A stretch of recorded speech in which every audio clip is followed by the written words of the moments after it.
channel. I am your Social Space Curator, Ellie Jńe, and today we are here with a tutorial or like a DIY or what tool are you using type of review of the candy box tool from We Are Memory Keepers. I saw this tool on Instagram and I knew instantly I had to have it. So the things that you need in order for you to adequately use this tool is you're going to need to have not only the candy box punch board, but you're going to also need to make sure that you have your scoring tool. Very important. Also, that's paired very well with this tool is the We Are Memory Keeper trimmer. So they have a Guillory as well, a mini Guillory. You can use that, but you know, to each his own. So I have a paper pad that, you know, is kind of like a scrap. I already use the best ones in my opinion. And this paper pad is, I'm pretty sure you guys want to know, the Blissful Beach page by, I'm literally trying to speak the French words, but it's Blissful Beach by Recollections. And it's a 12 by 12 sheet of paper that's 65-pound cardstock. You can use this with any kind of paper, but I highly recommend heavy cardstock for a bunch of candy, and then if you have kind of like one of those poppers, using like craft paper because it's easier to break with that. So anyway, I have my 12 by 12 sheet of paper I'm going to take out. It's not ripping on the perforated side of the paper. And then I'm going to end up cutting this paper down to 7 inches wide. It's very important to have it between, always have it at 7 inches wide. And then how long the piece of paper is really up to you, but it has to be between 4 and 12 inches for it to make sense. But 7 inches is important, and it has just one side.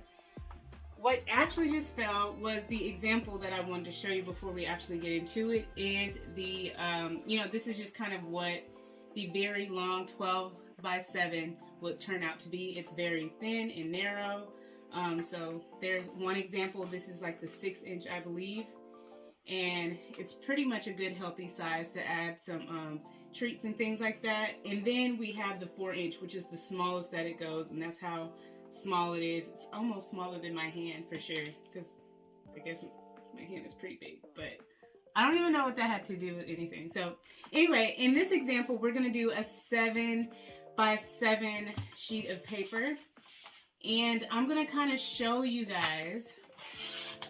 So we have 7 inches here, and then you could do 7 inches this way. This is a really great tool if you do like kids' birthday parties and things like that, or have a kid and they have like little events. This is also great if you have, girls' night out and guys' night out. You know, you could be able to put some perfumes in here, bath and like spa treats and makeup. All different types of things can be utilized with this punch board. So how do you use this punch board? So what you're supposed to first and foremost do is line your paper up with the 7 inch side. So because this is a square, all inches are 7 inches on all sides, but just remember on this side should always be the 7 inches, and the longest part of the paper should always go towards you. So you line it up with this line here on this board, and then you just punch it, and then move your paper over, and there is a rise space right here. So that is supposed to be kind of like a nook for you to really guide your paper and make sure that it's fleshed up against here and also fleshed up against the back of this wall. So I'm going to punch again, and then I'm going to score. Make sure that, I'm just going to punch. And then I'm going to move it over, and then it's the punch actually gave you a full triangle this time. You put the triangle over the raised space, and this is where you score right here. So once you score, always punch, and then score first, and then punch. And that kind of gives you more of a straighter or like even box, because you do not want that thing to be wobbly. So here is the scoring. Now you're probably wondering, okay, I just flip it over this way and have at it.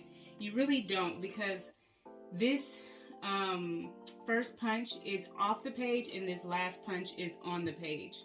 So what you would do is flip the paper over and then start it at the line again and then punch, and then move the paper over and then punch again. And then you go through that same phase of scoring if you have to. If the paper is way too long, then you'll have to score once you flip over. If it's a shorter piece of paper, you probably only need to score once. Okay, so it leaves you with these beautiful punch outs. These can go for a beautiful card, but we're gonna hold that off to the side.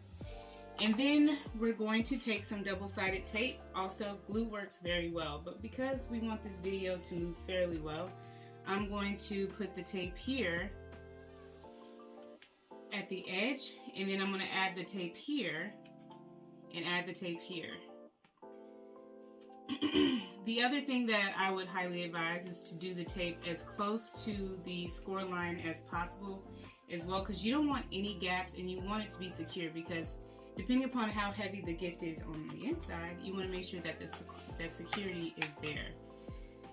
So taking my scoring tool and making sure that adhesive is adhering, okay, and then you take the back off of the adhesive.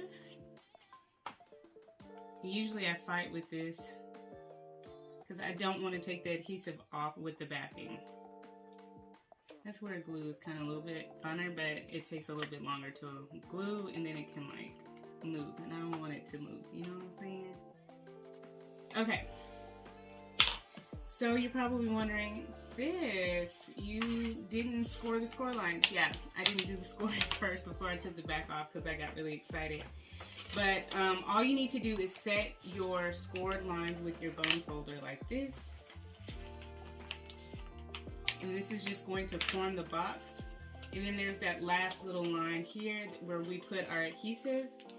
And, you know, we can be able to, once we match up the lines, give it a better score line. So what you would need to do is make sure that these all meet quite nicely.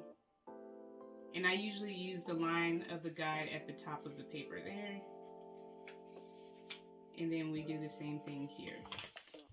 And then we're going to score it just like this. Now we have this beautiful box that we can put candy and stuff in. And I am looking around the room like, what kind of candy do I have? Also, I wanted to let you know, like, in order for you to fill it, you could take regular pieces of paper like this. You could take some like gift wrapping paper and just crumble it up and put it on the inside, but you have to work from the left to the right. So let me show you what I mean. Okay, so I got some regular crafting twine. This is, you know, from the dollar store or whatnot. But yeah, so I'm taking off probably like 12 inches because I never know how my bow is gonna be and how many times I need to wrap around. But so 12 inches is kind of like my safety space whenever doing gift, what do you call it, candy boxes. So I'm taking off, there we go, 2, and that's all we need for each one. I feel like this is a very cost efficient way to be able to show gratitude to your guests whenever you make events.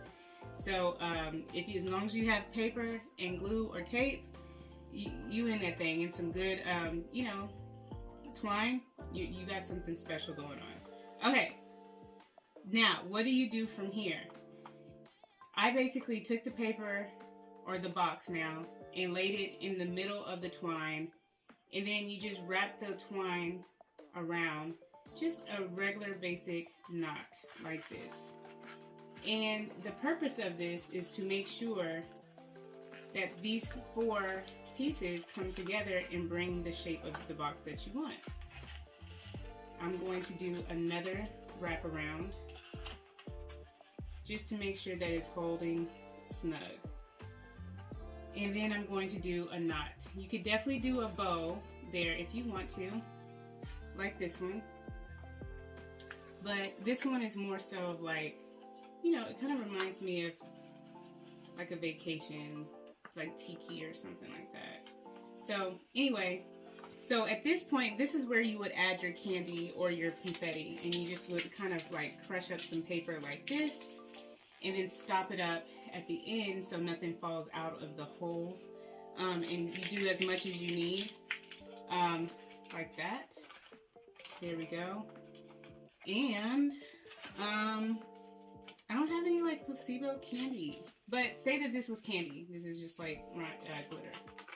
You put the candy in there and you press it down, and then you top it off with some more, you know, wrapping paper to really just cover up the candy. I'm gonna press that down. Let's do one more.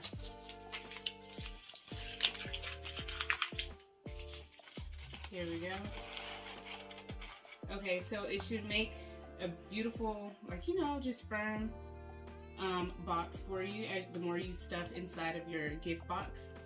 So I'm doing the same thing that I did on the left side, I'm doing to the right side, making sure that the bow is facing upwards. Because you don't want bows to be going in all directions. Like, what's the fun in that? Okay, so I did one tie, and I'm flipping it over, crossing it around, and then I'm tying it again.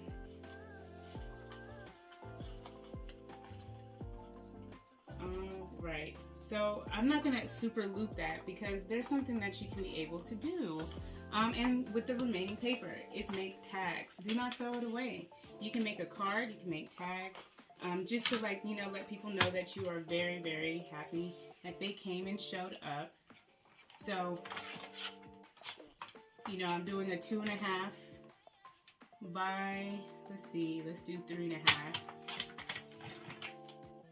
And my handy dandy favorite tag punch that is always at the front of my crafting cabinet. You just feed it through here and you punch it out. So you have this beautiful tag. So pretty. And then all you gotta do is just place it in through here and give it one more tie like this, and you have the most adorable cracker, or candy box is what they call it. It depends upon what part of the season you're in. You know, they call it a Cracker Jack box, candy box. But for the most part, this is just a really simple DIY. If you're trying to do things quick and fast, you can make probably, I would say you could probably make 50 of these in an hour with you and your friends just having fun. You know what I'm saying? But if it's like small parties, this will be done in no time. Just get your candy and snacks from the dollar store or wherever you go, add it in here, and you have the perfect little trinket for them to be able to go and do, and I don't know, just remember all the memories y'all made for the event. So, in saying that, I am your social space curator, Ellie Jńe, and I'm really excited that I was able to show you my new tool that you're going to be seeing all over the place. But yeah, like, subscribe, comment, share. Please share this video, as well as check out my Instagram and my Pinterest. I'm going to go ahead and log off, and I wanted to say I love to live and I live to share, and I look forward to sharing with you guys in the future. Bye.